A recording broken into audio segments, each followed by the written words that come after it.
que eran verdaderamente, era peor realmente que Sodoma y Gomorra. Y he visto gente completamente transformada únicamente con la lectura de la palabra. ¿Qué tal? Ya me conoces, soy el padre Ernesto María Caro y quiero invitarte a que veas el contenido que te he preparado. Estoy seguro que será de mucha utilidad para ti y si lo es, por favor, compártelo. Dale por favor a la campanita, suscríbete y ayúdanos así a que más gente conozca a Jesucristo. Dependemos de ti, de tu ayuda. Nos vemos próximamente. Te espero en una de nuestras múltiples redes. Hasta entonces.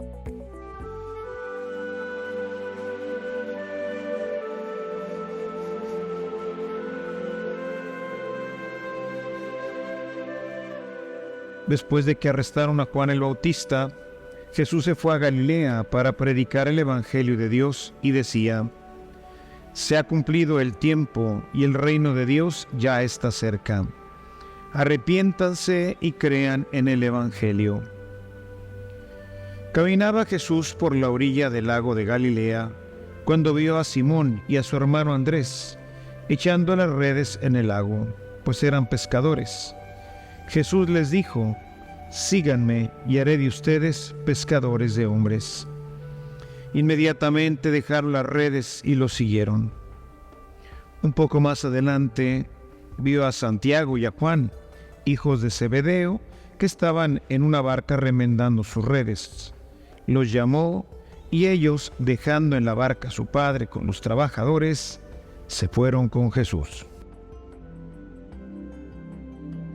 El día de hoy, además de celebrar el tercer domingo del tiempo ordinario, hoy la Iglesia nos invita a celebrar el Día de la Palabra de Dios. Es un día que el Papa Francisco en el año 2020 instituyó con el fin de motivarnos a leerla, a conocerla, pero también a predicarla, de manera que se vaya conformando nuestra vida como fuente de vida.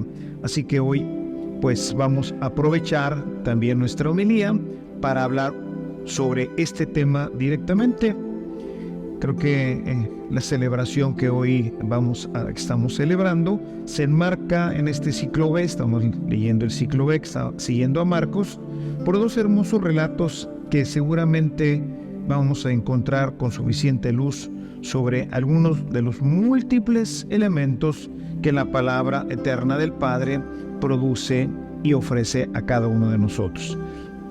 Sería prácticamente imposible que los abordáramos todos en una sola ocasión. Creo que nos lleva pues realmente toda la vida el poder no solamente ver lo que se ha dicho, lo que se ha escrito, sino lo que cada uno de nosotros puede experimentar y conocer sobre la palabra del Padre, la palabra de Dios. Y bueno, pues por un lado está el relato de Jonás, que es enviado a predicar a Nínive y avisarles que en 40 días va a ser destruida su ciudad. Por su parte, el Evangelio nos presenta a Jesús invitando a sus primeros discípulos a seguir. Ambos relatos se enmarcan dentro del contexto de la conversión de Nínive y la conversión pues del pueblo de Israel, bajo circunstancias y elementos diferentes, pero siempre la invitación que hace la palabra de Dios a buscar una conversión en nuestra vida, una transformación en ella.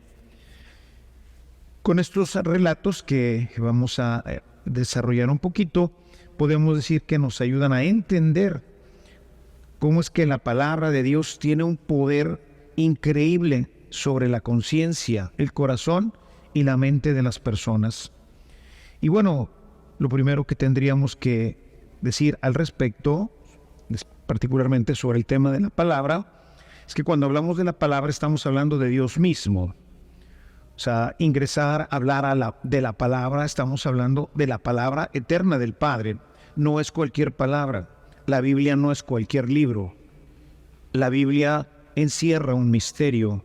Ella misma es un misterio. Va descubriendo en ella el misterio de Dios, pero al mismo tiempo el misterio de todos nosotros. Toda nuestra existencia se enmarca en esto, en un misterio. Por eso a veces no entendemos ni cómo nos comportamos, ni por qué hacemos ciertas cosas. No comprendemos tampoco las acciones de Dios. No comprendemos cómo la simple lectura o la escucha de la palabra de Dios puedan llegar a producir verdaderamente cambios profundos, solamente en la mente, sino en el corazón de las personas. Y es que estamos hablando de la palabra de Dios. Dice San Juan en su evangelio, los primeros 2 versículos, dice: en el principio existía la palabra, y la palabra estaba con Dios, y la palabra era Dios. Él estaba ahí en el principio con Dios. Es decir, hablar de la palabra, a veces la tomamos, nos vamos acostumbrando. ¿Se acuerda que en algunas ocasiones les he dicho que nos vamos acostumbrando a las cosas sagradas, a escuchar también la palabra, y la Biblia, y tenemos la Biblia? Y no nos damos cuenta que verdaderamente, pues la palabra de Dios es Dios mismo. Tanto es así que he comentado con ustedes en alguna ocasión que nuestros hermanos,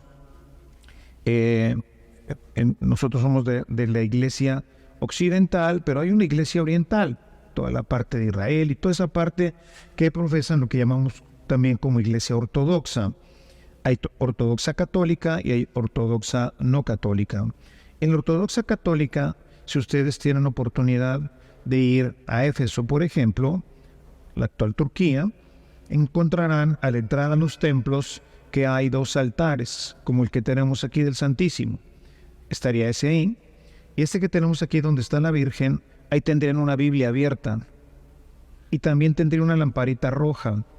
Y también tendría bancas y tendría también reclinatorios. Porque para ellos tiene prácticamente la misma valencia la presencia eucarística que la presencia en la palabra, porque es Dios mismo. Yo quisiera que hoy nos lleváramos ya como primera idea: cuando yo abro la palabra de Dios, estoy abriendo y tocando, voy a entrar a tocar el misterio de Dios. Ciertamente ya esta expresión nos suena y nos parece misteriosa, y así es. Yo mismo, que tengo tantos años estudiándola y orando con ella, me doy cuenta cada vez con mayor profundidad que es inagotable. Les he dicho, para preparar una homilía siempre regreso al texto que leemos cada 3 años, no cambia. Sí, este lo leímos en el 21 y es el mismo. Pero en cada ocasión que la leo, encuentro algo nuevo. No predico, tengo haciendo esto, escribiendo mi homilía y predicándola, tengo ya desde el 2006 y no he repetido en todo este tiempo ni una sola homilía. Y siempre son los mismos textos. Vean ustedes la riqueza que hay en esto. Ya quisiera yo haber asimilado el 10% de todo lo que predico. Es tan rica, tan vasta, que cada vez algunas ideas regresan a mí, otras se reafirman.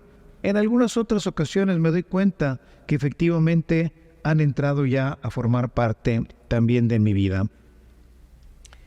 Entonces, creo que esto es importante, sobre todo en este día en que el Papa nos invita a celebrar de una manera particular la palabra. Por otro lado, tenemos el relato de Jonás.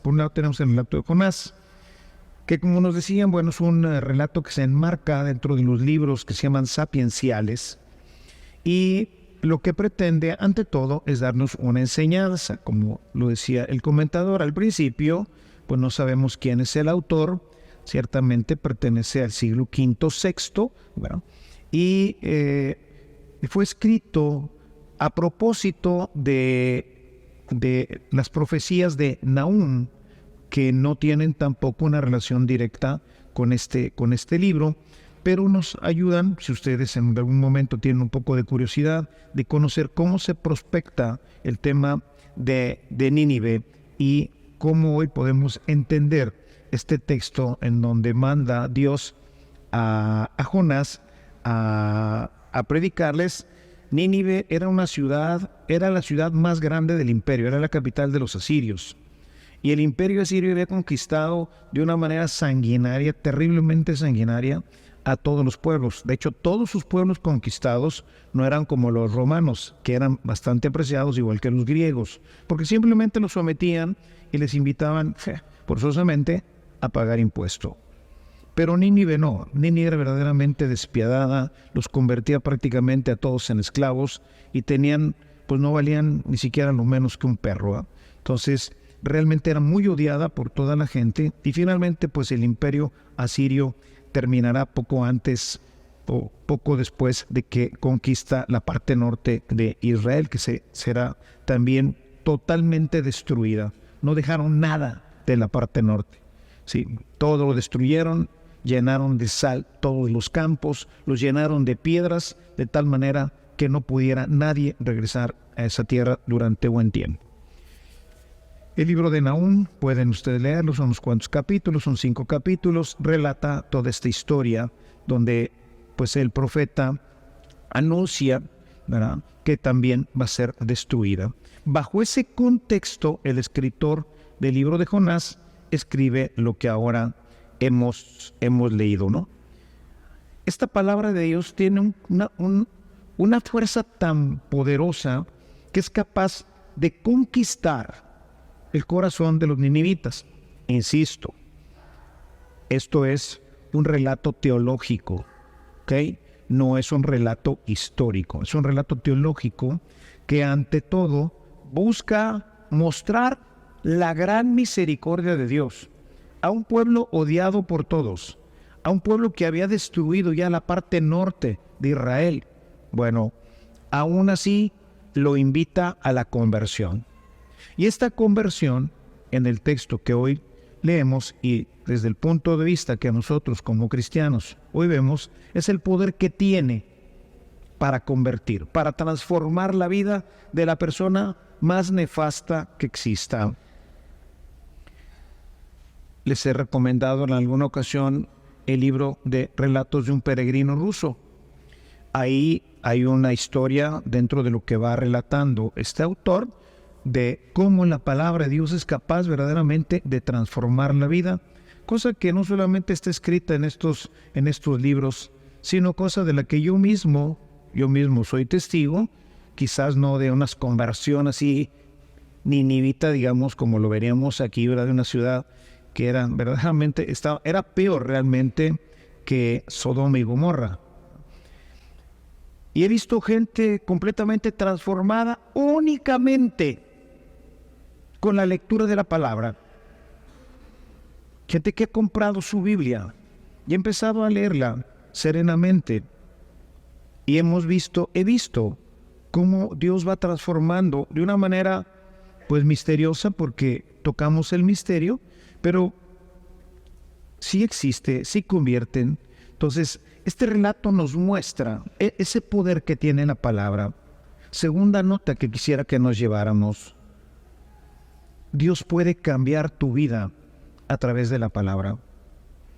No solamente pasarla de lo malo a lo bueno, sino de lo bueno irnos llevando por el camino hasta la perfección. La palabra se va constituyendo poco a poco en verdaderamente una guía para ir mejorando mi relación de esposos, de hijos, de padres, de amigos, de ciudadanos, de parte de la iglesia. Es un libro que se constituye verdaderamente en una guía, en un mapa, en algo que nos puede servir para vivir nuestra vida de una manera perfecta. El relato de Jesús que hoy nos presenta, el llamar a los pescadores, que les decía, está muy en el contexto de lo que presenta Nínive, el llamado a la conversión, es un llamado a predicar. Llegó Jesús, va a predicar, invita a los suyos a predicar, pero bajo el contexto que nos propone el Papa de darle un énfasis particular al tema de la palabra, yo quisiera ver aquí qué hace la palabra de Dios, qué hace esa palabra de Jesús cuando la escuchan los pescadores, ¿sí? Jesús invita a unos pescadores a salir de su vida monótona, de esa vida de, pues, tejer redes remendar redes y salir todos los días a tirar las redes, recoger las redes y el pescado, llevarlo, venderlo. Pues ahora no se pescó nada. Y les invita a salir de esa monotonía, a empezar algo nuevo, a empezar algo dinámico que va a implicar toda una aventura en su vida.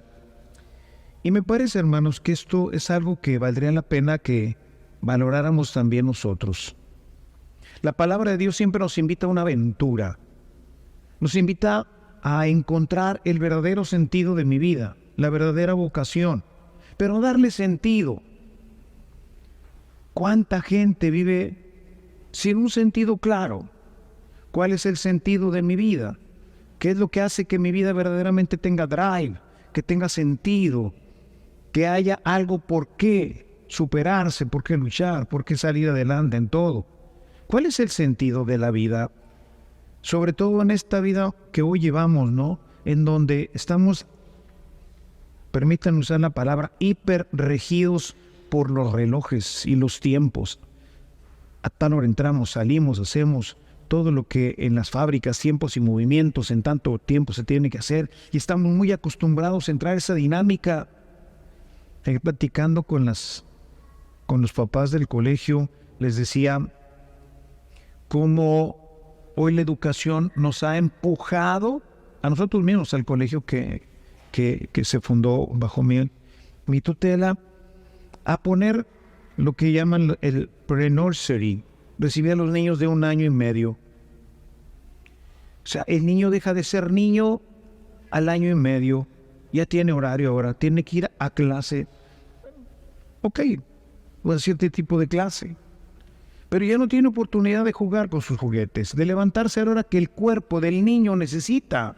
El niño necesita dormir más de 10 horas. Necesita no estar, o sea, empezamos a meterle en la cabeza cosas cuando está chiquito. Educación temprana, temprana ¿para qué? ¿Cuál es la prisa, carambas? ¿Por qué tenemos que salir a los 21, 22 años de estudiar nuestras carreras? ¿Por qué no salir a los 25 o a los 26? ¿Cuál es la prisa? Pero hoy todo es carreras, todo es sistema, todo es esto, todo, la computadora, todo nos mantiene ahí. Y Jesús nos invita a darle sentido a la vida. Probablemente no podremos cambiar este ritmo de vida nosotros, en general del mundo, pero podemos empezar a darle respiro a todo esto.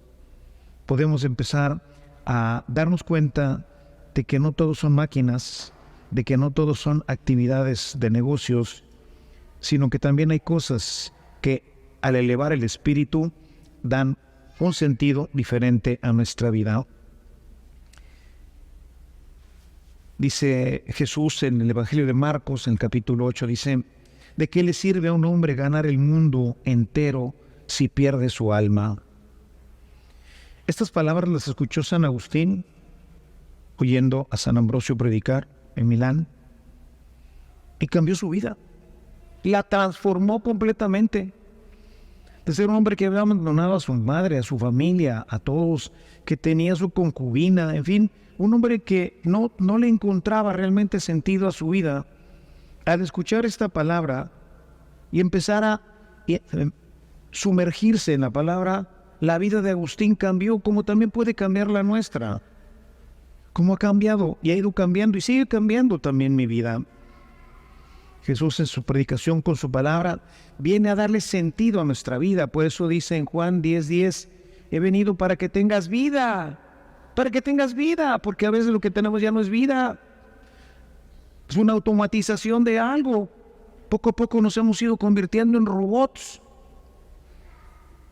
No estamos lejos de todas las películas estas de ciencia y ficción, en donde prácticamente estamos conectados a una computadora. No lejos está ya de sus hijos. Quizás nosotros no lo veremos desarrollado en plenitud, el metaverso. Pero el metaverso es ya conectarse a una realidad virtual y vivir en esa realidad virtual e inventarse su propia vida en esa realidad virtual. Porque esta vida ya no tiene sentido. Ahora hay que inventárselo en el metaverso. Cuando empecé a investigar sobre esto, verdaderamente Me espanté, ¿verdad? ¿Qué es esto? ¿A dónde vamos?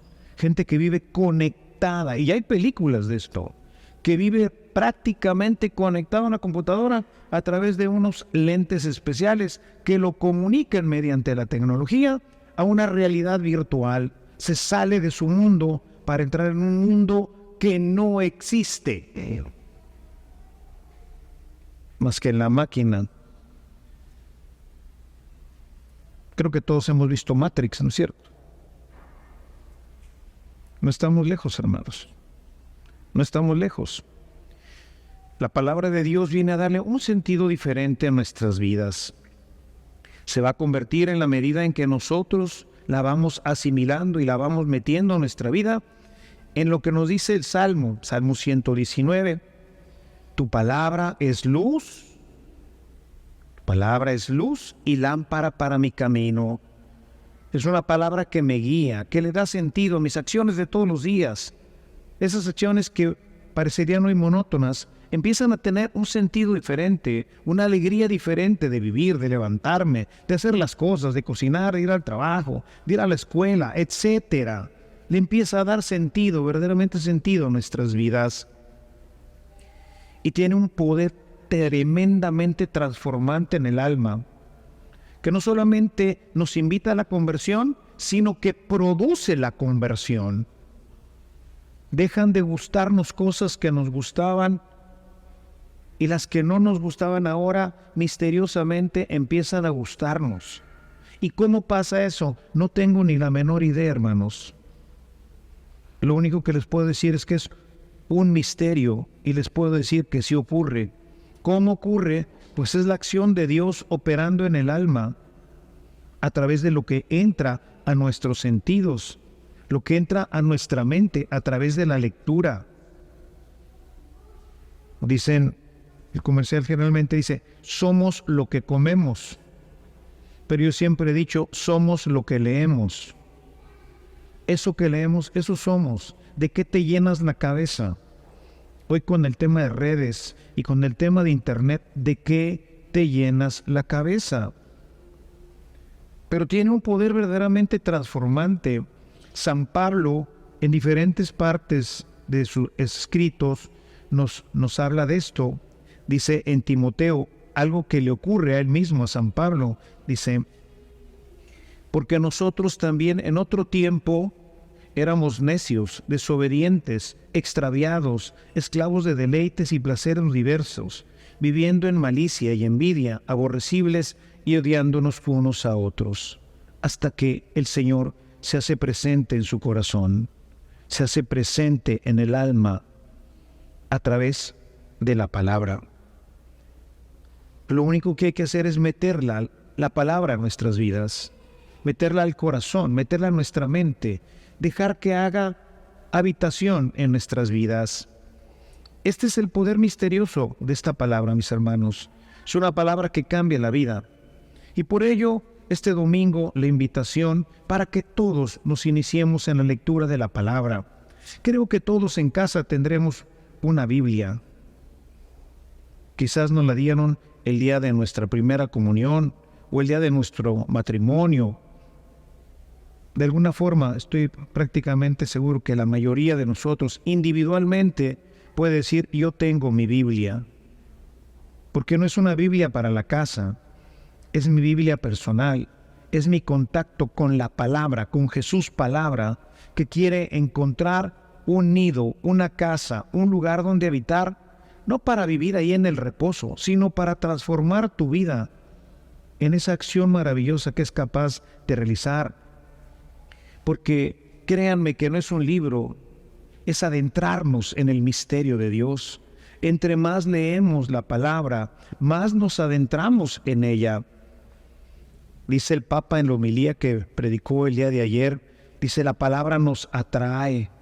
La palabra es una convocación continua, tiene un poder como un imán para atraernos, para convencernos, como convenció a los ninivitas de dejar su mala vida, como convenció a los apóstoles de dejar sus barcas y empezar una nueva vida con Jesús. Ese es el poder que tiene. Y lo único que requiere es que sea leída. pero que sea leída en oración. Que sea leída con la idea de escuchar a Dios que me habla a mí mismo, a mí, no a mi papá ni a mi hermano, que a veces en las homilías les digo, Chihuahua, a veces salimos y nos encontramos con un amigo, con el esposo, con el hijo, y ay, qué pena que no viniste a la homilía del Padre, habló de ti. No, hablé de ti, no de tu amigo, ni de tu hermano, ni de tu padre, ni de tu madre. La palabra te habla a ti directamente, porque quiere cambiar tu vida, quiere darle sentido a tu vida. La palabra de Dios está dirigida a cada uno de nosotros en nuestras propias vocaciones, en nuestros propios estados de vida, en nuestras propias situaciones en las que nos encontremos, enfermos, sanos, presos, libres, trabajadores de empresa, obreros, etc. Empecemos hoy mismo, les invito a empezar hoy mismo, a empezar a meditar, a orar con la palabra. No empiecen a lo loco, no van a llegar a ninguna parte. La Biblia no se lee desde el Antiguo Testamento. Para entrar al Antiguo Testamento necesitas un maestro, alguien que te explique. Fue escrito hace miles de años, muchos de esos pasajes. Necesitan una interpretación adecuada. Pero podemos empezar con algo simple, leyendo a San Lucas. San Lucas escribe para los paganos, es decir, no para judíos, escribe para nosotros. Es un lenguaje florido, alegre, narrativo, o sea, fácil de leer, pero con mucha profundidad y tiene un gran sentido de vida para nosotros, los que no conocemos o que no nacimos bajo la ley israelita. Lucas escribió 2 libros, su Evangelio y el libro de los Hechos. Lean esos 2. Propónganse este año nada más esos 2 libros, Lucas y Hechos de los Apóstoles, pero todos los días, hermanos, un pedacito, 2, 3 versículos, algo corto. No traten de avanzar como si fuera una novela y quieran terminar la historia. No se lee así. Aunque está en algunas partes, y sobre todo Lucas, tiene muchas partes narrativas. No se lee como un libro de historia. No me va a platicar la historia de Jesús. Me va a platicar el misterio de Jesús, que quiere ser parte de mi misterio.